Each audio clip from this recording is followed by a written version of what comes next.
This podcast is a collaboration between Costard and Touchstone Productions and the Dads from the Crypt podcast.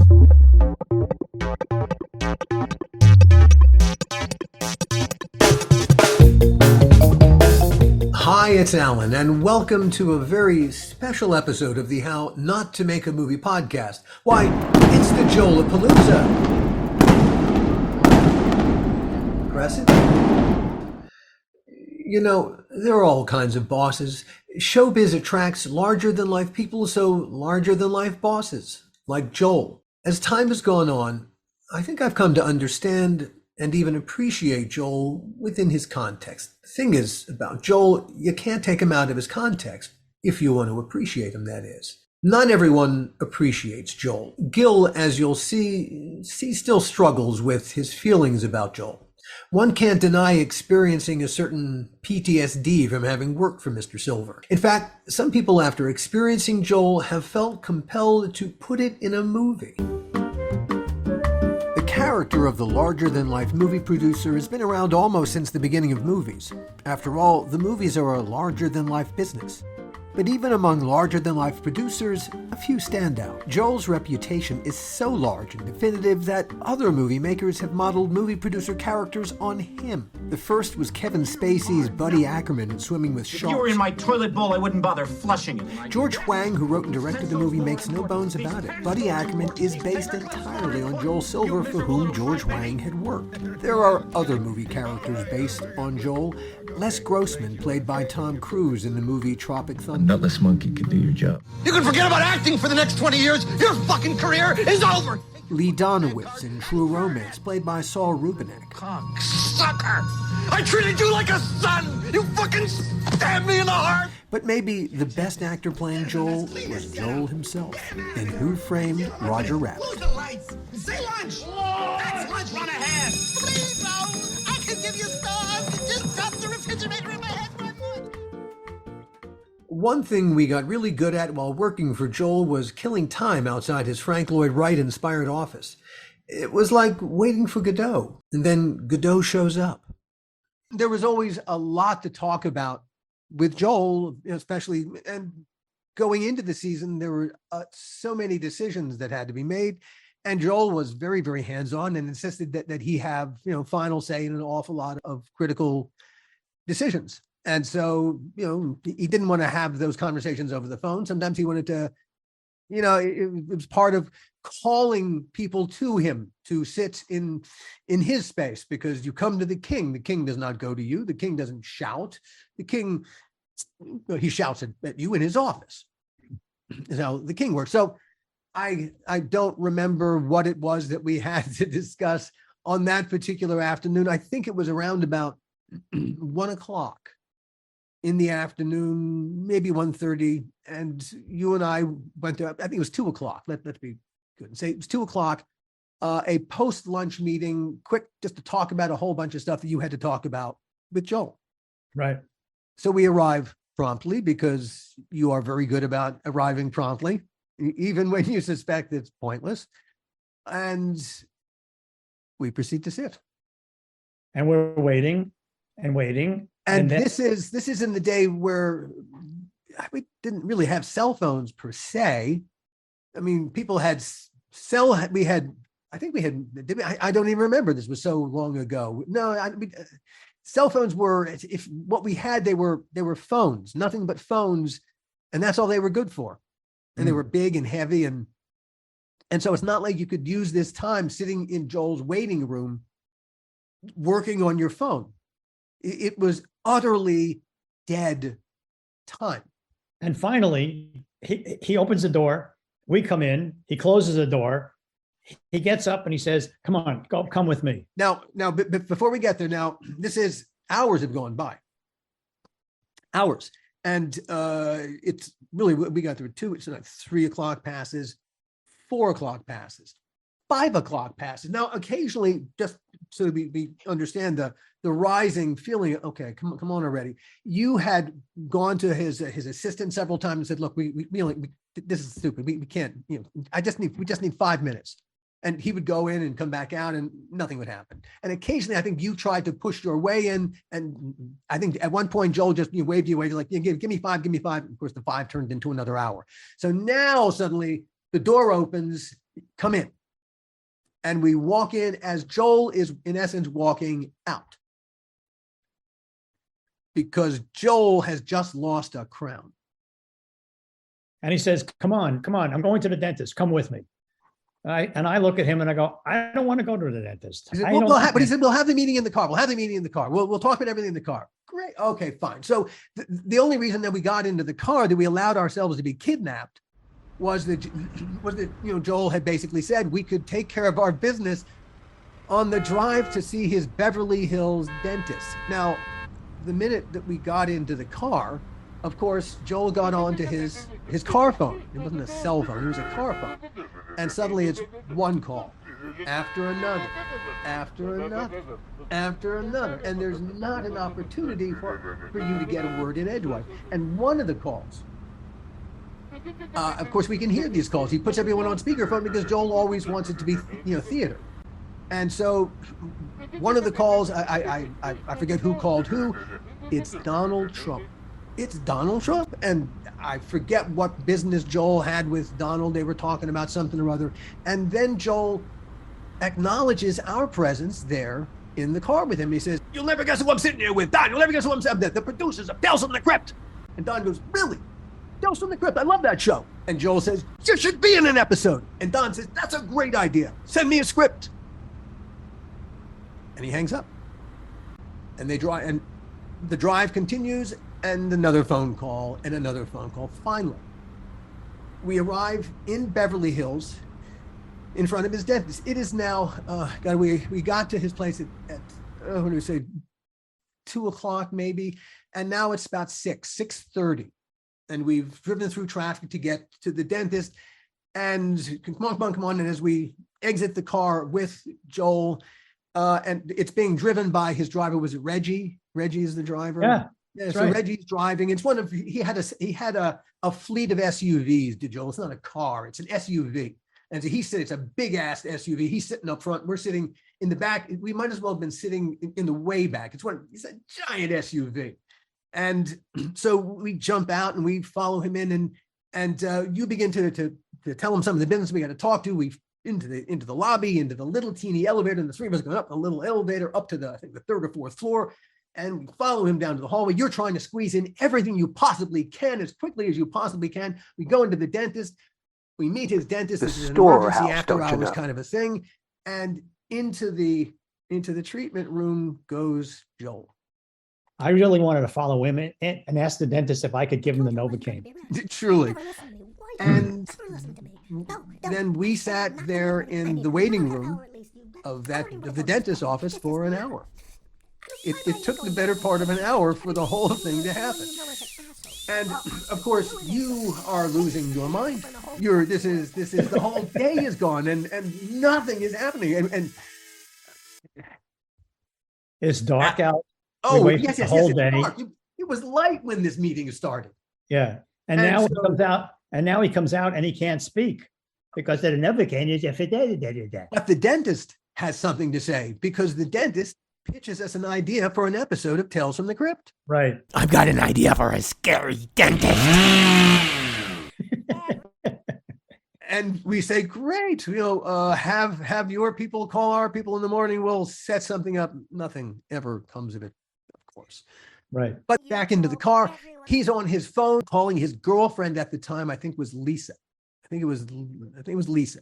They had something that they were attending together that evening, and they were trying to arrange the getting her to where it had to be and getting him to where it had to be. He said, "Look, we'll stop, and it's on the way. We'll stop and pick you up on the way back from Beverly Hills to Warner Brothers." And so, instead of going directly back to the studio to get on with our lives, or maybe even have the meeting, no, we're going to stop at his house in the West Hollywood Hills, his Frank Lloyd Wright house, to pick up his girlfriend, to take her to this, so that she can get to this event with him. Phone call. Finally, we arrive at his Frank Lloyd Wright house. And Reggie, you and I shuffle into the living room. Joel heads into the bedroom, not very far away from where the living room is. We can hear Joel and his girlfriend Lisa having a conversation as if they're in the very next room. And I don't remember what Joel said, but the next it pissed her off.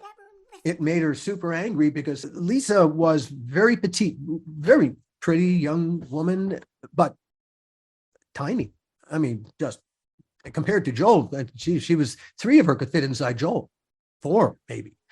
And in the next room, this little woman is ripping Joel Silver several new assholes. And Joel is absolutely befuddled. And they're in the living room. Gil, Reggie, and I are stunned by what we're hearing, and the urge to laugh is incredible. It is the funniest thing we've ever heard. And it gets louder and louder, and we're desperate not to laugh, because if we laugh, Joel will hear us, and that can't happen. But it goes on and on. Finally, it stops. And Joel emerges into the dining room. She'll meet us later, he says. Come on. We follow him out. Silence. All urge to laugh. Go, go, go, go, go, go. Follow him out. We get in. He drives back to the studio. Total silence. No phone, no nothing. Joel goes his way, and we go our way. And I think maybe you got about 3 sentences of what you had to tell Joel that day told. By that point, it's, I think it was 8:00 at night. And I think we made an executive decision that, something, we don't need to ask him any of these questions. We'll just do it. And we did it. And then we learned an important lesson. That's what we did for the most part thereafter. We just did it. And if there were problems, then we would hear about them. Now, there's a coda to this story. And you just told me this, and I'm shocked because I know nothing about this. Well, years later, I would say, 2014, 15, 16, somewhere in there, after Valkyrie, Gil produced Valkyrie for Warner Brothers, got very involved with veterans and raised a lot of money for veterans. In fact, I left the business for 5 years and did nothing but raise money for veterans. And so through an ad agency in New York who knew what I was doing, they introduced me to Mariano Duncan, the Yankees pitcher. And Mariano and I became quite friendly because he was very involved with trying to raise money for domestic abuse and for children. He's a very religious guy, lives in New Rochelle. And we became somewhat friendly. We would talk every once in a while. And I get a call from the ad agency one day in New York. I'm in LA. And they said, well, listen, there's going to be a benefit for Mariano. And he's asked me to invite you. He wants you there. And I go, well, tell him thank you very much, but I'm in LA, and I don't really see myself flying. No, they'll pay for everything. They want you there and your wife.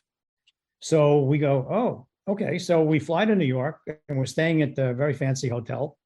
And finally they go, okay, the event is going to be tonight or tomorrow night, and the car will pick you up, and it'll take an hour to get to the event. I go, where is the event? It's at the Donald J. Trump golf course in Westchester. And I'm like, really? They couldn't find another place? So there's nothing I can do about it. So I go up, and they want you there a little early for some press pictures with Mariano, et cetera, et cetera. So we get up there. It's a gorgeous place. I think they charge like $250,000 for initiation and $100,000 a year membership, something like that. Yeah. And I'm there. An obscene number, I'm sure. Yeah, and it's a gorgeous place, and I'm up there, and Mariano comes in, and we're doing whatever we did, and then he says, you got to, I want to introduce you to Donald. So Jeannie and I walk over, and Donald, he's a big guy, and he looks at me like I'm nothing, and then looks at my wife like, who is she? Like she's something, yes, and she is. Yeah, and I'm like standing there looking at him, looking at my wife, and like. I can almost see the drool on his mouth. Oh my God. And he said something very nice to her. And then he said, I'll catch up with you later, to me, and walked away. At the start of season 2, we told the story of the Crypt Keeper's creation. One person did not create that iconic character, 4 people did. And Joel wasn't one of them. But to be fair, the Crypt Keeper wouldn't exist without him. Kevin Yeager designed the Crypt Keeper puppet. John Kassir is the voice of the Crypt Keeper. So he did the audition first. I mean, he laid it down on tape. It was just cassette tape, back then. I went in and listened to it. And then I think I remember pulling him back in to have him doing it again in front of me. And that's what I think what he's saying. My reaction was seeing him. I didn't remember that. I couldn't believe that voice came out of this nice guy, this normal looking guy. And I wanted to see it for real. Like, what is that voice? And then what got me, what killed it was the laugh. I mean, and I was, my assignment was to bring in 3 voices out of all they sent me, I don't know, 20 people or so, and mostly stand-up comedians like John. And so they said, just pick 3 and we'll all decide together. And so I walked in, and this is no lie, I walked in with 1 tape and it was yours. And I gave it to Joel. I went into his office and he had this little console on the side of his desk. And, we both pulled up chairs and he popped it in. He was like a kid. He just loved this stuff. And he was just real close to the speaker. And I said, I don't care what you say. I don't, you can go look at other people. I'm not interested. I said, this guy is it. The voice is it. The laugh is incredible. I've looked at 20 guys. They don't even hold a candle. And I'm not just blowing smoke up. Oh, thanks. You're Heine. I'm telling you, this was, you blew me out of the water. And to this day, it's like that voice is just the classic voice with the character, because that's how great it is. So I said, here it is. That's it. That's all I have to say. And so then he said, well, I'll call him and have him come in. And that's, I think you went out to meet them. I wasn't there, but you went out to meet Joel and then Donner. Yeah. But I already said, I'm not kidding. I said, I'm not interested. This guy has, and as soon as Joel heard it, he just huge smile on his face. And he was shaking his head, doing all that stuff. So I knew you were in at that point, but they had to make sure that at least one of the executives had signed off on it too. And that was Dick. At one point, either the first year, the second year, something, they came to me and said, we're not being able to make a deal with John. Something happened with your deal. And I wanted more than scale. Well, yeah. I wanted double scale instead of scale. Wanted to get paid. Scale plus 20, you bastard. Something happened, and Joel said, we have to find another Crypt Keeper voice. And I was like falling apart. Like, what are you talking about? So they go out to Burbank, Sound Studio in Burbank. And this old guy, I don't know who it was, this old guy is behind this mic. They said, just go over there and listen to him. So I went over there, and he was fucking terrible. Excuse me. He was so bad. And he looked to me like, at the time, like 58 or something. It was just like, who is some old friend of Donner's probably, I don't know. But he was and kind of thank God. And I just called up Joel. I said, you guys are out of your mind. You guys are out of your mind. I don't know who this guy is. You got to go make a deal back with John. So what happened can you talk about what happened with that?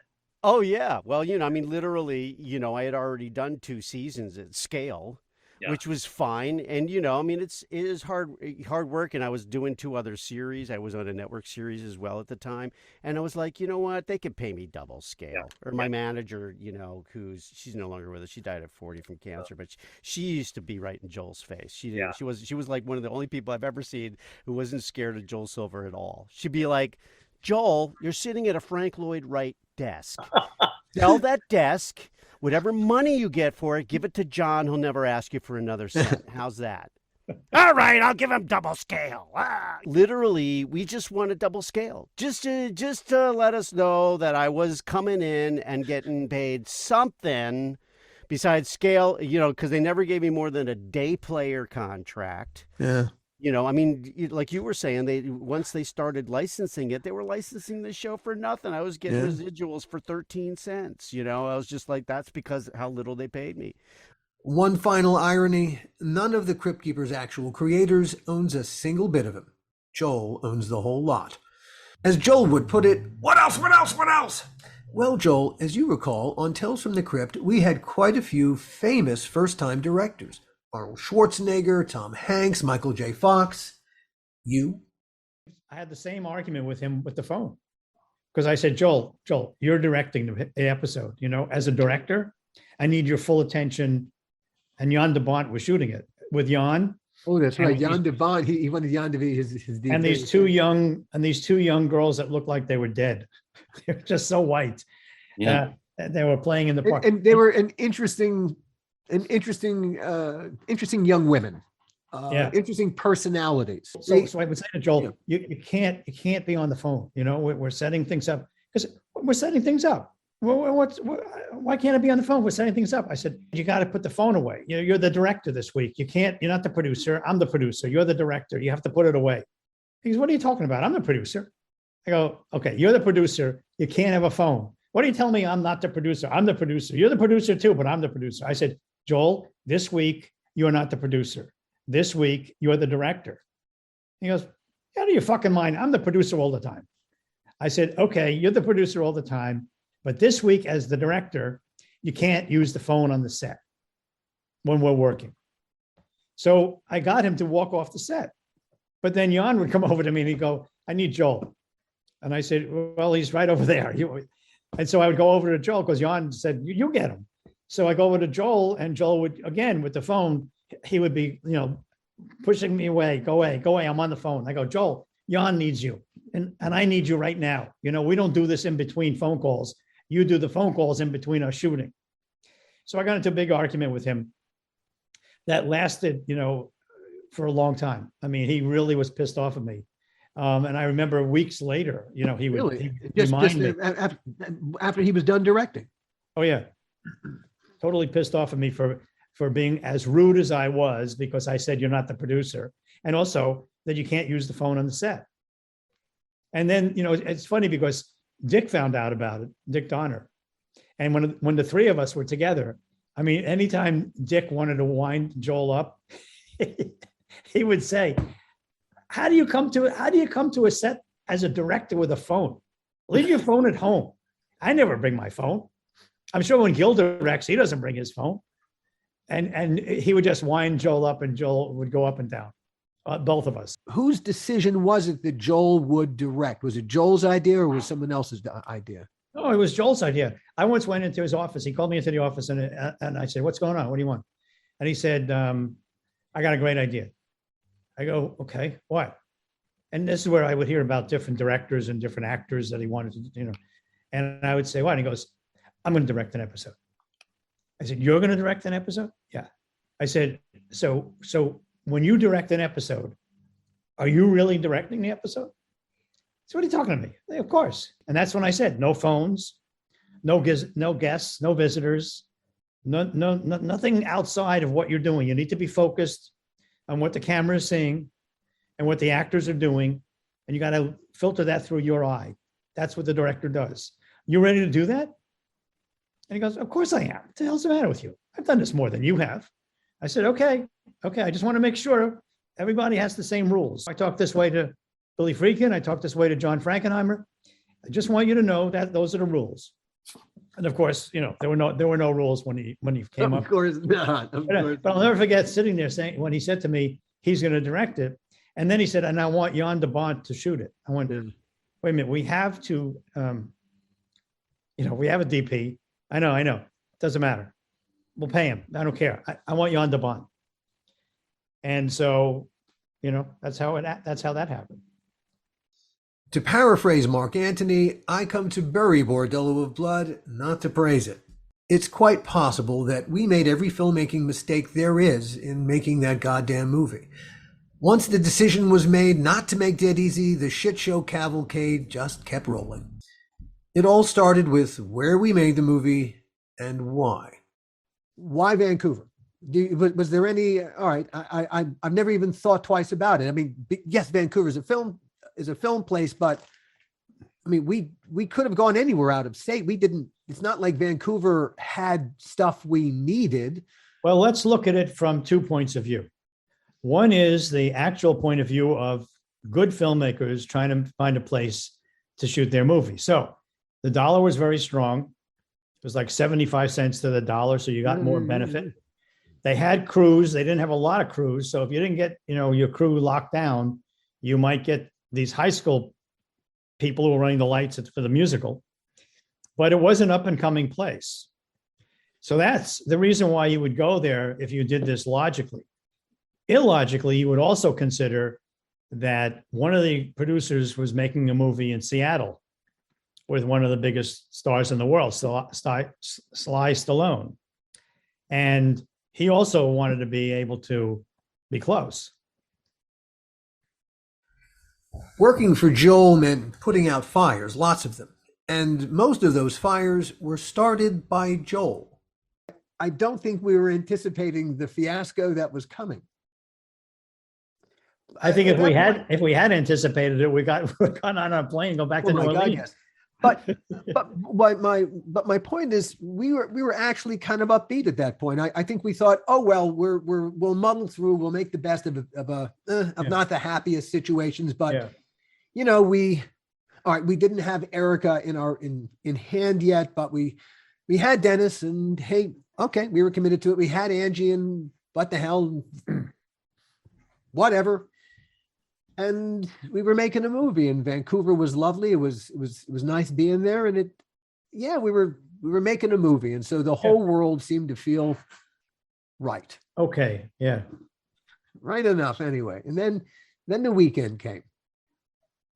Now, there's a picture that I have. I wish I'll find it, or not. It's one of our wives took it. We went out on the Saturday for brunch, the four of us, you, Jeanette, me, Helen. And as soon as we sat down, your phone rang, then my phone rang, the big, massive cell phones up to our heads. Right. Sure, irradiating our brains. Right. And I don't know what fire you were putting out, but I was putting out we got to get Erica Eleniak on a plane tomorrow, Sunday, to be in wardrobe Monday to work on Tuesday. Right. And her manager, whose name I can't remember, I'll have to ask Victoria. Her manager was telling me that there was a problem, that Erica had big issues with the script, and she was not going to get on an airplane unless we committed to making significant changes to the script. Correct.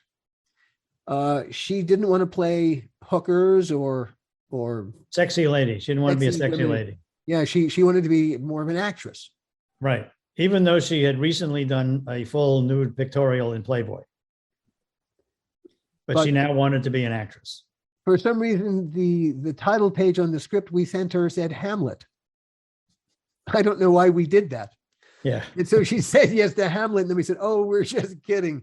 It's called Bordello of Blood. That must be what happened. That must be why her manager insisted that her concern, originally as written, this little church secretary had a secret past.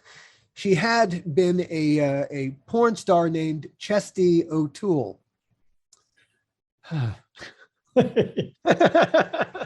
it hurt to say. It's kind of painful. It's kind of painful going back through this, Boy, it actually hurt to say that. Oh God. Yes, and she did not want to play. Initially, she did not want her character to be a former porn star. Well, that was going to be a problem because the script is written. That was her connection to Dennis's character. That's how he was going to know her. If we take this away, what are we going to do to accommodate that? And hey, we had a movie theater. An empty movie theater in the worst part of Vancouver, an empty movie theater that we were using as his office. Mm-hmm. And the whole premise, this was already happening. The whole premise was, of course, that he was in the porno, and Chesty O'Toole, was his favorite porno actress. Right. Well, if you take that away, what are we going to do? Well, then you have Hamlet. Well, what does she do? What does she sell him? She sells him insurance. It was a bind, and so what we finally, I think Shakespeare had the same issue, and that's how Hamlet evolved. It must have been. Must have been. In the end, what her manager agreed to was that she had been a large woman. And she had been an overweight porn star named, I thought, was it Chubby O'Toole or? Yeah, I think it was Chubby. I think it was Chubby O'Toole. So, and she, of course, now she was unrecognizable because she had slimmed down. Right. And this is what we agreed to. Now, of course, at this point, I will agree to anything to get her on an airplane.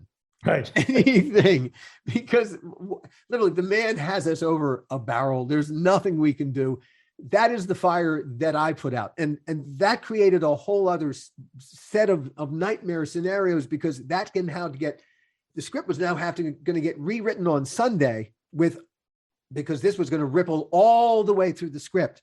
And Right. of course, we were going to have to introduce Dennis to the idea that his character was, hey, you know, the part where you were a porn star and maybe you like that, maybe you don't. Well, now Chubby hubby. Now you like chubby. What we were going to hand the man in that script the next day was becoming ludicrous. Well, the fire, if I recall correctly, the fire that I was putting out Thank you. Please. was I was on the phone with Joel, and he said to me, "You got to call Dennis because Dennis needs to talk to you, and he has a lot of concerns and demands, and you need to agree to the demands." I said, "What demands?" He goes, "Well, I'll let Dennis tell you." Now, I think Joel had already heard the demands, and I don't think he wanted to tell me. But be that as it may, I get on the phone with Dennis. And Dennis is saying to me stuff like, well, first of all, I only work an 8-hour day. I don't work longer than 8 hours. And I said, no, Dennis, we're making a movie here. Everybody works at least a 12-hour day. What? We're paying you $1 million. Oh, We're paying you $1 million. wait a minute. That was not in your contract, son, that you only have to work 8 hours a day for your $1 million bucks. So that was the first thing. That was the problem that I wouldn't agree to it. Then the second problem was he needed a private jet to bring him back and forth because he was doing his show on HBO Friday night. So we needed to provide him with a private jet to take him, and he would only work a half a day on Friday and take him down for his show. And then we'll bring him back, not on over the weekend or Sunday, but the jet wouldn't leave until Monday morning. So we couldn't get him on the set, which was starting at 6 or 7 in the morning. He wouldn't be able to join us till 12 or 1, which I didn't agree to. Then I think he wanted his own makeup person, his own hair person, which I didn't agree to. And I mean, that was the conversation. But I mean, it was, and when I called Joel back saying, I don't think this is going to work, he would say stuff like, oh no, it's got to work. No, we got Dennis. Dennis is doing the movie. You got to figure this out. Easily the most outrageous story from Bordello was when Joel came to visit us in Vancouver and nearly caused an international incident. Did you know Joel was coming that day? Let's start there. Well, I guess the true answer is no. I had no idea that he was coming, but it was probably my own fault that he came, because I kept saying to him, Joel, you know, I don't understand. You're in Seattle with Stallone and Dick Donner. Dick Donner is an established director. I'm not. This is my first movie. Yet you choose to be in Washington, in Seattle, with Stallone. I can't believe that. And with Donner. I mean, I'm the first time. He goes, what are you talking about? You've directed Tales from the Crypt and you've directed this, and I trust you and you know what you're doing. And I know, Joel, but, you know, it would mean a lot to me if you can, you know, you come up here. It's okay, I'll come up. I'll get there. And I'll go, yeah, when are you going to get there? You'll always have an excuse not to get here. I think you should come up. I think it would mean a lot to me if you came up. I think it would mean a lot to see you on the set and for the crew, for the cast and everybody. And I really wanted him to come up. Oh, dear. Wait. Did you really? Yeah, and I really wanted him to come up my so I could have. God. No, but I really wanted him to come up so I could have a conversation with him about replacing Dennis. I did not know that. That's what I really wanted. Because this was the first day, right? Did you have something in your pocket in terms of who we would, now that we're shooting? I think I did then, but I can't remember who it might have been. And it probably was somebody that it was in the family. It was either someone who did Tales with us or someone that had worked with Joel, somebody that we could call home. Sure. Yeah, there were plenty of people who certainly would have been good, if not better than Dennis. Yeah. As he's on the airplane, is that when he contacts you the second time to say, hey, I don't have any ID on me, pick up the pieces when I land on the other side of an international border? Well, it was funny because I was shooting And the first time that he called, after I was working, and I think I said, I don't know if you were with me on the set, Ed, or the AD. No, it was me. Yeah, I think I said, please tell him, I'm working, I'm directing, I can't talk to him now. I'll call him at the end of the day. And then he called back and he said, get Gil on the phone for me. So I get on the phone and I go, what's all the noise in the background? I can just about hear you. There's a lot of noise. He goes, you know what the noise is? I'm on a plane. You know where I'm going? I'm going to Vancouver to visit you. I said, you are? You mean now? He said, yeah, I'll be there in an hour, 2 hours max. I said, oh, great. Okay, cool. What do you want? I'm on the plane. I got a little problem. I don't have my passport. I go, well, Joel, then turn around and come tomorrow because you can't cross the border without a passport. You need a passport. I can't do anything about that. He goes, no. You need to call Canada and tell them I'm coming and tell them to let me in. And I go, Joel. And I want to stop right there because I seriously remember Gil handing me the cell phone, covering it like this and saying, Joel says we have to call Canada. Who in Canada are we supposed to call? I mean, I was like, well, I mean, these moments. He said, Gil, you told me, who in Canada are we supposed to call? And then you got back on the phone. Right. And so I go, Joel, there's nobody, there's no Canada to call. There's nobody, there's no Canada. There's immigration. Immigration won't let you into the country. It's really that simple. Just go back, get your passport, and come tomorrow or in a few days. No. I'm already in the air. I'm on my way. I'll be landing in about 25 minutes. Just call Canada and tell them to let me in. I go, and again, I say the same thing. And he goes, well, if they don't let me in, I'm going to pull the movie. Tell them I'm spending millions of dollars on this production. And if they don't let me in, I'm going to pull the movie out of there. And I go, Joel, they don't care about our movie. They don't care how much we're spending or how much we're not spending. They're there to protect the borders. They represent the country. And I think I ended the conversation, if I remember correctly. And I think I said to him, if you didn't wear your pajamas all the time, you could have put your passport in your pocket and you'd have it. Click. And then he called me and did the same thing with me that he had just said with you, literally the exact same stuff. Oh my God. Oh my God. Like, it didn't work with him. Maybe it'll work with you. And I went back to the office and somehow Colleen had found out. And at that point, Colleen is almost running down the hallway saying, Joel Silver's coming. Joel Silver's coming. We don't have any grape Snapple. Grape Snapple? Because somebody had told her that he'd always insisted on having grape Snapple. I'm sure glad that didn't make its way to the set. Is that true? I didn't. Was Joel a grape Snapple guy? Oh my God! In London, you don't remember? In London, I sent Glenn out for a day and a half to find grape Snapple before Joel showed up, and he couldn't find it. He was gone a day and a half, and he finally found it, like in East London somewhere, and brought back the whole case. Now Joel lands at the Vancouver International Airport in a private plane.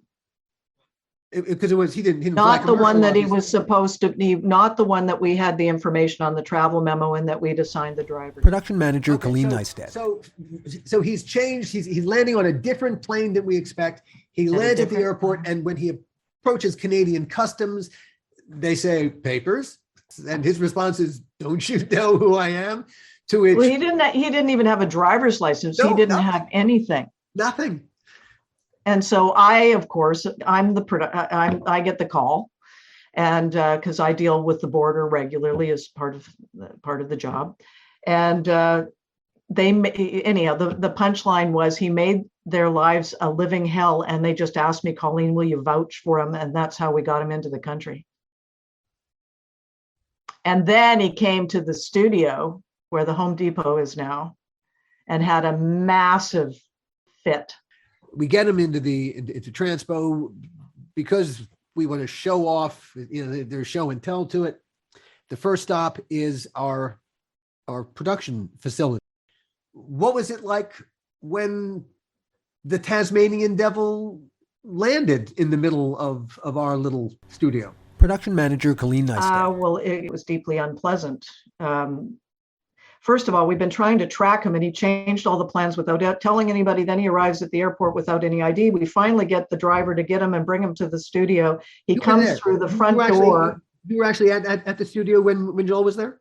Oh, yeah. Oh. Nothing was good enough. He had, nothing was good enough. Everything was bad. He even hated the fact that, my production company was called New City Productions, and it had a sign, which was actually the skyline of Vancouver was the logo. And he was like, tear that down. Do this. He just walked through like a wrecking ball through and that was a big place. I've been prepared to take him for a walk around the studio. We had about 90,000 square feet, as you recall, and we had sets built all over it. And so, my original plan was when the executive producer arrives, we'll give him the tour of the facilities and go through the whole spiel. But he Laid just plans. was in full on. You might have prepared us. I got a call on set from my assistant that if I did not get back there right at that moment, if I did not get back there, everyone was quitting. Yeah. And I raced back there, and I begged. I'm sure I promised things that I could in no way deliver. But whatever I had to do. Yeah, I was calling Tapia. people trying to figure out how to get him in the country when suddenly he rolled up. I see this entourage assembling, and all of a sudden Joel walks onto the set in his pajamas. Our first AD on Bordello was named Lee Knipperberg. And Lee's nickname for Joel was the Pajamanator.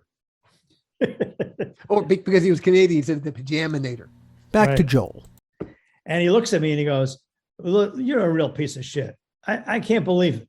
I go, "What?" He goes, "You couldn't call Canada to get me into the country. I had to do it myself." I said, Do it myself. who did you call? Who did you call? He goes, "Never mind. I didn't call anybody. I got to the airport and they wouldn't let me into the country. I told them who I was. And they wouldn't let me into the country. And finally, I told them I'm going to pull the movie. And my lawyer spoke to somebody, and now they let me into the country." So then he sat down, had a chair next to me, he sat down, and he just, sat there for like maybe 3 minutes, and then got his phone out and started making calls. And I said, "Joel, you can't make calls here. I'm directing a movie. You can't sit here and make calls." And he gave me, one of these, "Go away, leave me alone." And I Don't said, you know who I am? Joel, you got to get away from here. You got to move away. Walk 20 paces over there, okay? Because I'm shooting. I'm going to shoot in about 2 seconds. I don't want to stop shooting because you're on the phone. So again, it goes like this, and he walks away. And he comes back and he says to me, "What'd you do that to me for?" And I said, "But do what?" And he said, "Why did you tell me to go off the set?" I said, "No, I didn't tell you to go off the set. I told you to go off the set if you're going to talk on the phone. I'm not asking you to leave the set. I'm asking you to talk somewhere else." And we got into that a little bit. He didn't want to let that go. And then finally he sat down, and I think I did like 1 or 2 shots. And then he said, "Well, I got to go." I said, where are you going to go? What are you going to do? This is Vancouver. Do you guys remember what the phone call that he was trying to do? No. He was doing executive decision. He was trying to land Steven Seagal. All those phone calls that day were about Steven Seagal. In fact, after he left the set, he went back to the office, and you guys told me to go babysit him. So I was sitting outside Gil's office when he was on the phone, and he had the call I'll never forget, where he's screaming at an agent saying, "Am I allowed to curse on this, Alan?" Yeah. Okay. Because Joel's exact words were, "You don't understand. I just need him to fucking die. I'm going to pay him $5 million and he needs to fucking die." And he was talking about Steve Seagal in Executive Decision. And he was screaming at this agent saying, "I just need him to fucking die. That's what I need him for." I think he said, "I got to go back tonight." And I said, "You got to go back tonight? So what are you here for, 2 hours? I mean, why did you come up? I thought you'd spend a day or two. Be on the set with me. Watch me work. Tell me where I go wrong. Tell me what I'm doing right. Being a producer with me." And he said, "What are you talking about? I don't have time. I don't have time for that. I got to get back to it. I got to get back to Donner." I said, "Oh, like he really needs you." I don't think Donner really needs you. I think I need you, And I think you should be more concerned about me directing this movie than Donner. After maybe 15 minutes, maybe it was a half hour, I don't remember, but it was a short period of time. He left. And I was like, that's it? That's it? You came up to visit me? That's it for a half hour? He goes, well, what time are you going to wrap? I said, I don't know. We sometimes, don't make our day in the amount of time we have, we go over.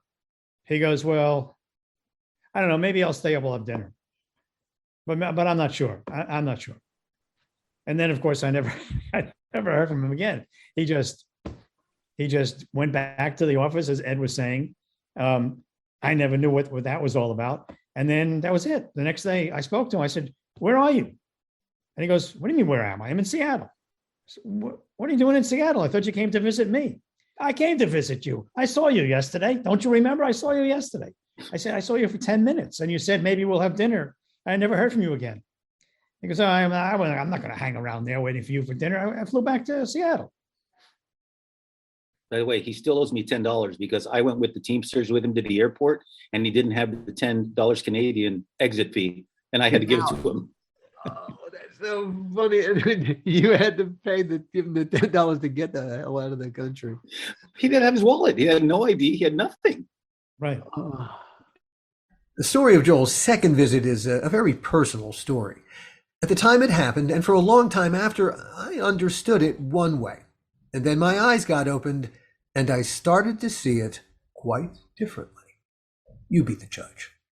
It was on the day that we shot the torture chamber scene. That was the day that I finally, for once, I put my foot down, because, Dennis always wanted us to shoot him out so we can go home and sleep. Yeah. And he would send his assistant to my office. And finally that day, we had a lock off because we had a stunt. We had a process shot where, the axe was going to go through her shoulder and cleave it right in two. We had, he was going to enter, and then there was a cut for the stunt to get over the railing down to the underside. Then we're going to pick him up on the underside. He's going to then step into pick up the axe and bury it in Angie's shoulder. It was you had a great shot in mind. Right. And it was special effects. And so, right. We'll get to that. Elements. Well, we'll get to that in more detail later. Yeah. But it was. Yeah. But Joel came that day, and right. There were repercussions. There were repercussions. Oh my God. There always are. Yes, this was off to the side. I don't think you even saw this happening, and I don't think I ever talked about this. What did happen with you? Maybe I did. I don't remember. Yeah. It was the most ironic moment in my life happened. Anyway, but we'll get there. I had said yes to Dennis every day. Every day he wanted to be shot out early. Yeah. We said yes to him every single day. Yeah. And then this was the day the torture chamber set. Yeah. And he was going to enter.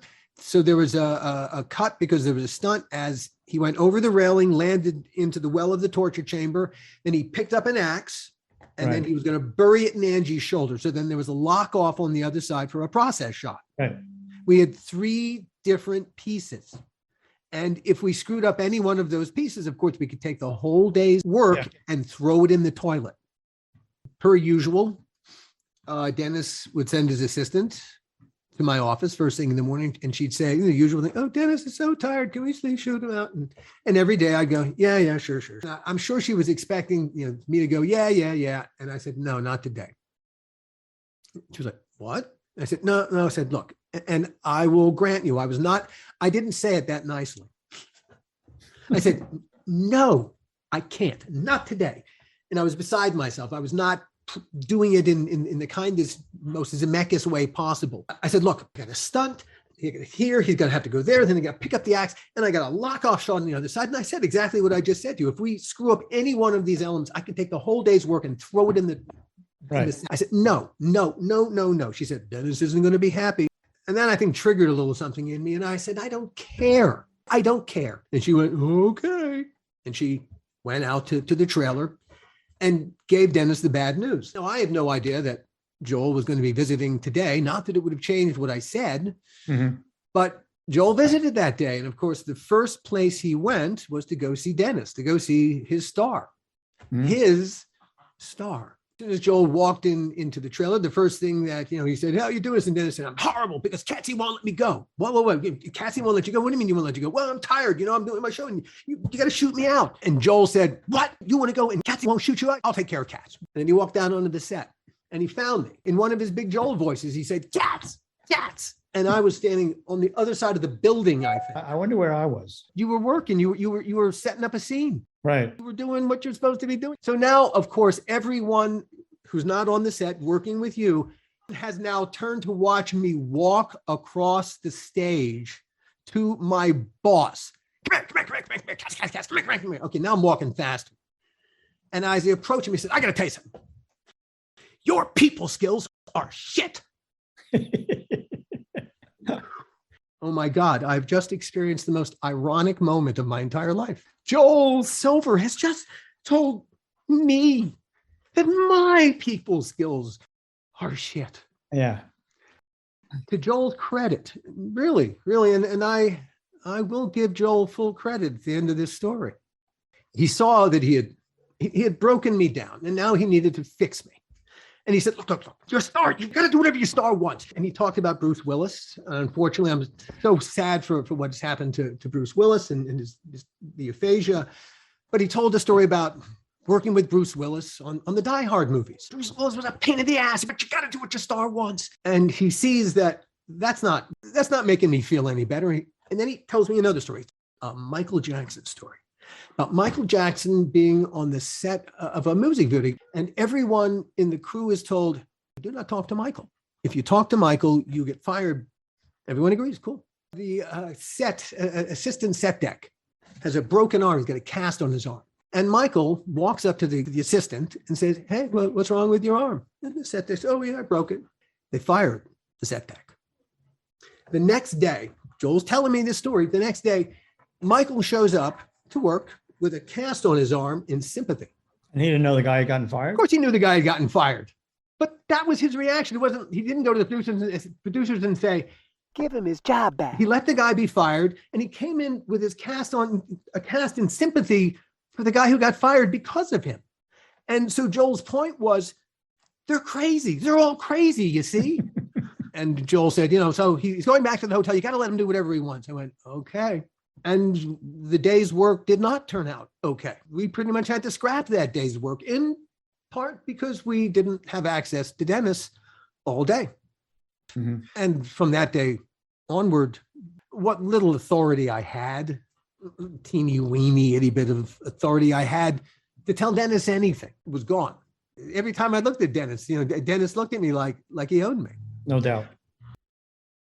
In season 1's first 5 episodes and in season 2's The Whole Schmear, I talked about getting fired off of Perversions of Science before it was even a show. Well, if I want to be honest, I take some joy from the fact that it didn't cut it as a show. But then, if I want to be fair, it never had a chance. Joel called me one day and he said, we need another show. And I was like, oh. And he said, you got to go have lunch with Bob. I know you guys like each other. You talk all the time, which we weren't. I mean, we talked a little bit, but we weren't like best of buddies. And he said, so you guys talk and come up with a show. So I go, okay, so I called Bob, and Bob was over at Universal. And I said, listen, Bob, I don't know what to tell Joel. What are we going to do? And he said, tell you what, just come on over. I'll get deli from Jerry's. I'll get chocolate chip cookies. We both like that. And we'll have lunch and we'll talk. And then I'll call Joel and I'll say, we had a nice talk, but we didn't come up with anything. I said, great. That's good. Okay, let's do that. So I go over, have lunch with Bob. And while we're talking, we're talking about our youth and what we liked and what we didn't like. And I was saying like, well, I kind of liked Outer Limits, and I liked the gallery, what's his name? Night Gallery. Yeah. And he said, yeah. And he said, I like this and that. And I said, yeah. And why do we like that? Why did we like that as kids? I said, well, it was different. It was weird. It was quirky. It was, it was unexpected. Yeah. I felt the same way. And so we finish our lunch, we finish our cookies, and I go, okay, Bob, I'm going to go. Don't forget to call Joel. And he goes, no, I'll take care of it. So I go home And that night, about 8:30 in the evening, the phone rings and it's Joel. And he goes, "What the fuck is the matter with you?" I go, what did I do now? He goes, "Why don't you tell me what's going on?" And I go, I don't know what you're talking about. He goes, "I got off the phone with Bob and I had to call Bob. He didn't call me. And I had to say, what happened to you and Gil?" And he said, "Well, we I want Gil to tell you. So tell me what it is." So I go, "What? What are you talking about?" And he goes, "Tell me the idea. Bob said you had a really good idea. Tell me the idea." So I go, "Well, Joel, we had a few of them. So let me check with Bob and I'll call you back. Let me just call Bob." And I call Bob and I go, "Bob, are you out of your mind? I got Joel calling me, asking me, what's the idea? What? We don't have an idea. There is no idea." And he starts to laugh and he goes, "Well, why don't you tell him, it was like what we said about our youth. We like this and we like that. It was twisted. It was this and that. And it was funny, but it was scary. And then just say you will work. We're working on it. And then he'll leave us alone." So I go, "Bob, I thought you were going to talk to him. Just call him back. Call him back." So I call up Joel and I tell him, and there's a silence after I speak. And he goes, "I love it. I love it. Let's do it." I go, "What? What? What do you mean?" He goes, "I'm going to call Chris Albrecht and set up a meeting for you, me, and Bob." And I'm going, Joel, click. I call Bob back and I go, Bob goes, "Don't worry about it. It'll go nowhere. It'll die." 2 days later, I get a call from Joel. "You, Bob, and I have a meeting with Chris Albrecht at HBO to pitch this new show." And I go, "Bob, there's no show. You and I know there's no show. So how are we going to pitch?" So he goes, "Yeah, but Chris, Chris has always been a big fan of yours. He'll understand what you're saying. He'll see that there's no show. And he'll probably say, we should work on it some more and come back. Don't worry about it." So now we go over to Chris Albrecht's office and it's the three of us. And, Chris is waiting for someone to start the meeting and Joel is looking at me and Bob is looking at me and I'm like, what? So they go, "Tell him." I go, "Tell him?" "Yeah, Bob, tell him. So I go, "Well, it's this idea and I tell him and Chris Albrecht gets up from his desk and he's on the 41st floor in Century City. He looks out the window towards the ocean and pauses for a minute and turns around and he goes, "Let's do it." And I'm like, "Let's do what?" And he goes, "The show you just told me." I go, "Well, what do you mean, let's do it?" And he goes, "We'll do 10. And Joel goes, "Yes, that's terrific. Yes." And everybody's congratulating everybody. And I'm like sweating. I have no idea what we're talking about. And I take the elevator down with Bob, just the two of us. And I go, "Bob, what are we going to do? I mean, you and I better get together and talk about what this is because I don't know what we sold and I don't know what their expectation is." And Bob looks at me and he goes, "Gil, I'm going to be busy for a while. I'm making this movie Contact. So you're kind of on your own." And I said, but Bob, there is no show. I mean, be candid with me, Bob. There is no show." And he goes, "Yeah, you'll figure it out." And that's how perversions happened. There were downsides to working for Joel Silver, but even Gil would admit there were upsides to working for him too. So we did this Tales from the Crypt with Malcolm, right? That's actor So Malcolm McDowell. Years pass and it's now, I don't know, probably late 90s. And so our movie came out and we've all gone on and I get a call. I was represented in those days by CAA and I get a call from my agent saying, "First of all, what we think is you should be a TV director." And I go, "Well, no, I'm a film producer and I write with Alan, but maybe I want to direct a little more." And they said, "Well, you should be a TV director." And so the next thing I hear from CAA is that this new show, which is a remake of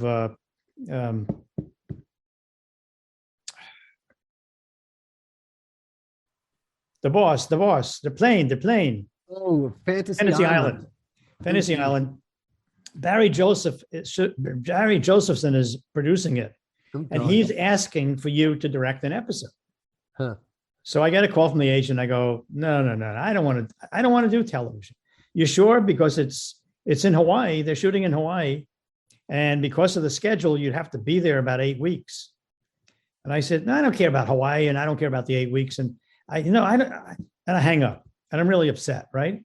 And I go in to see my wife, and my wife said, what was that all about? And I said, well, they want me to go to Hawaii and direct an episode of Fantasy Island.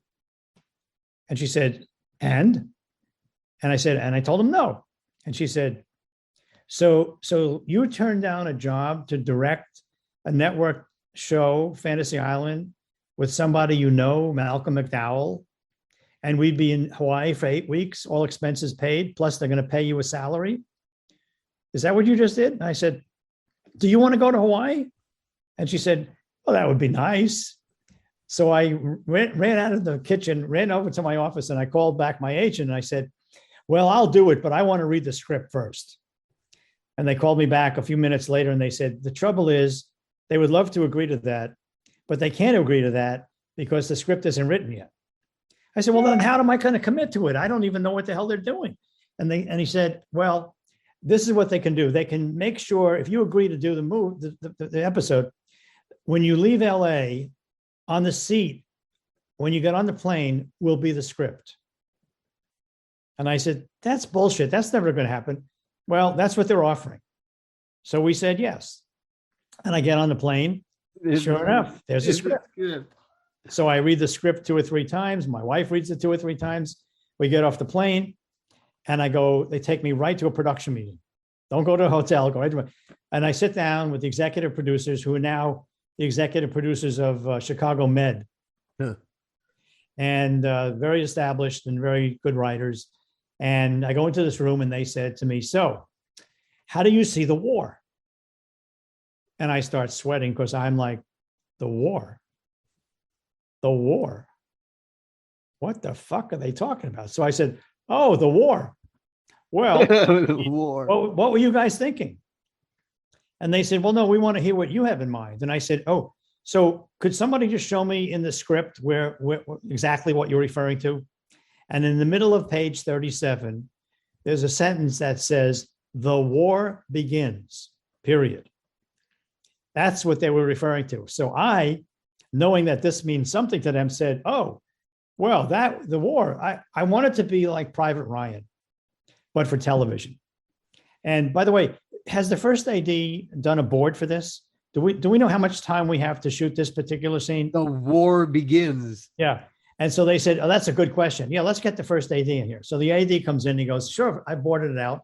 I haven't gone over it with Gil, but I have it boarded out, and I have a half a day for that scene. For the war, it just says the war begins. The war begins. So I go, half a day. Okay, so let's think about Private Ryan in half a day. So I want IMOs, I want 3 cameras, and I start spouting off. I have no idea what I'm talking about, and they are loving it.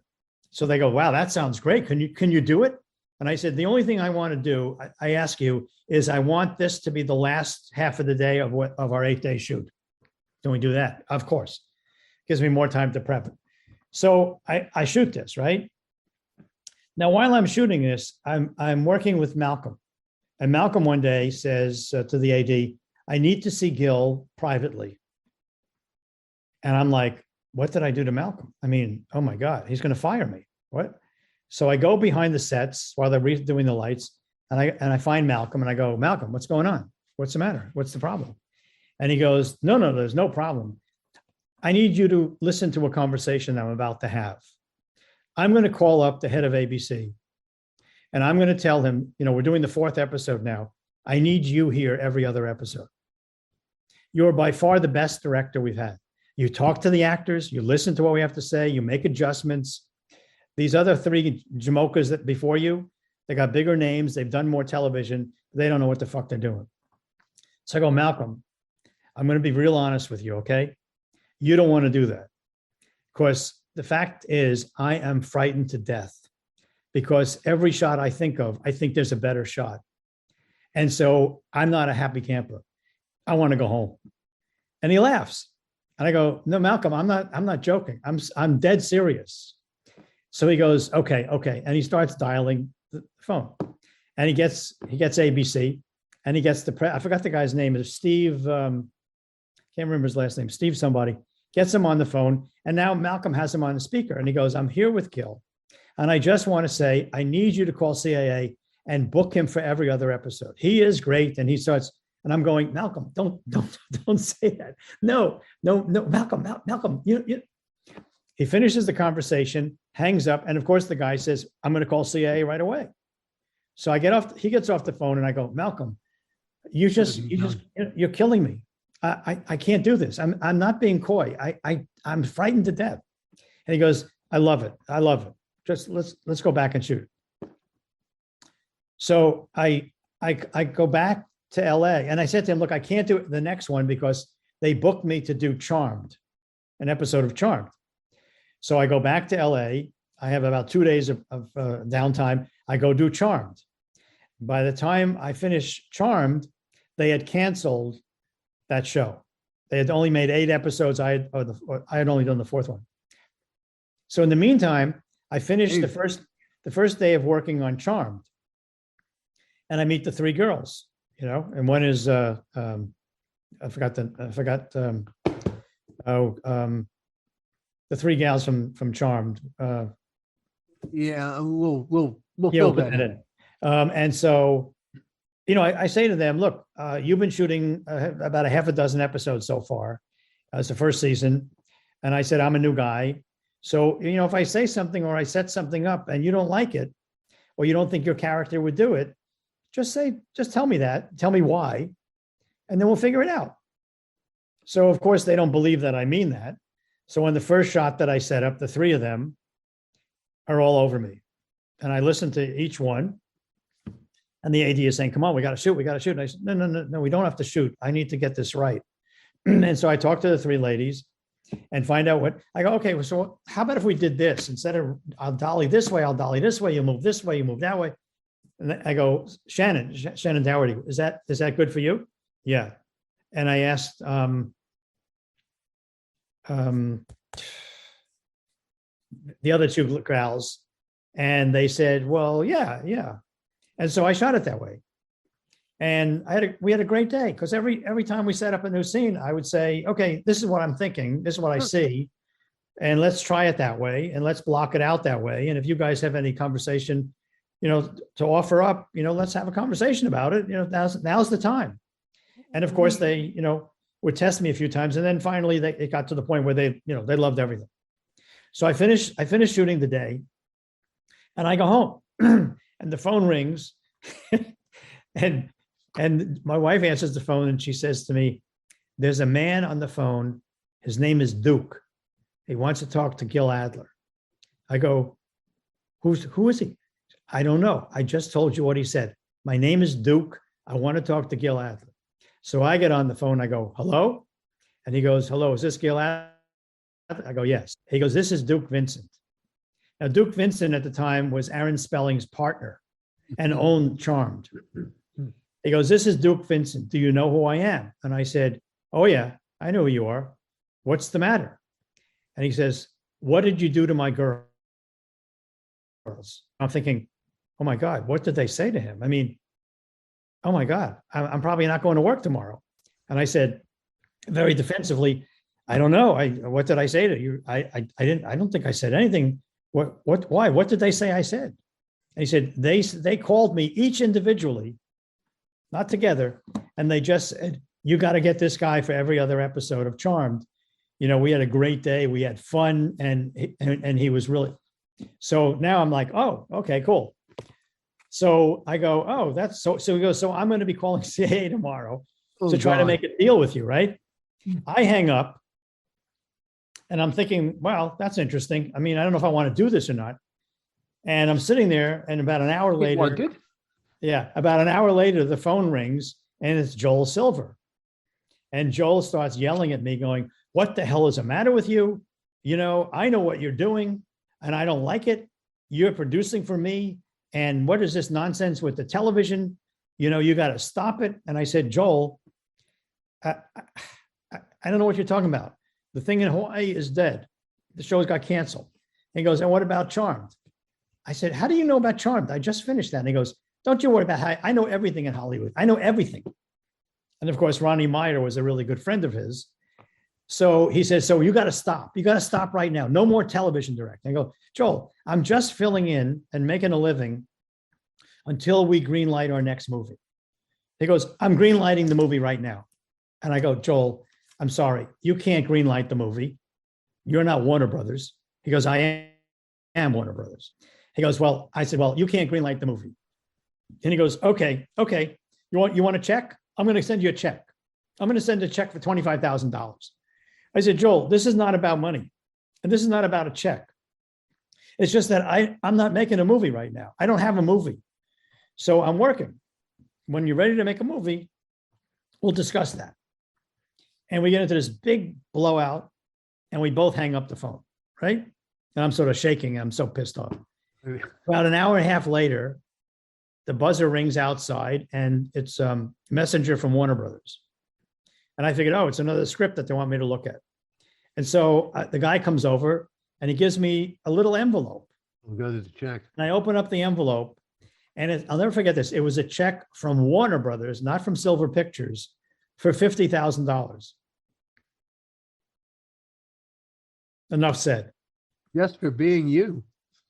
And I never directed another television episode because the next day I went and I had my office in Warner Brothers and we started the next picture. In the first 5 episodes and the whole schmear, I tell the story of how Bordello of Blood ultimately sent me into a 2-decade detour. While away, I put my creative energies into raising my 2 kids. Now, my son loved playing sports, so I coached basketball, soccer, ultimate frisbee. The button on the whole Bordello of Blood story was my learning 2 decades out from working for Joel that Joel was still very much a part of my life. Ultimate is entirely self-officiated. I needed to look up a rule, and that's when I learned that ultimate frisbee was invented by who? By Joel Silver. Apparently, our talking about it got back to Joel. Well, it got into the ether, and from there it got into a reporter's question. This just happened. Is it true that you invented ultimate frisbee? More or less. At Columbia High School? Yes, I did. How did that happen? You just kind of... I mean, it's on the internet. You can read the whole story, but I mean, it's a long story, but we kind of put that game together, and I'm proud of that. Yeah. I'm proud of that. Every college that has it should erect a statue of you. I love that. I love watching on ESPN on the championships. Well, thank you very much. Do you watch it? Absolutely. Have a great night. See you next time. The How Not to Make a Movie podcast is executive produced by me, Alan Katz, by Gil Adler, and by Jason Stein. Our artwork was done by the amazing Jody Webster, and Jason Jody, along with Mando, are all the hosts of the fun and informative Dads from the Crypt podcast, followed up for what my old pal the Crypt Keeper would have called terrific Crypt content.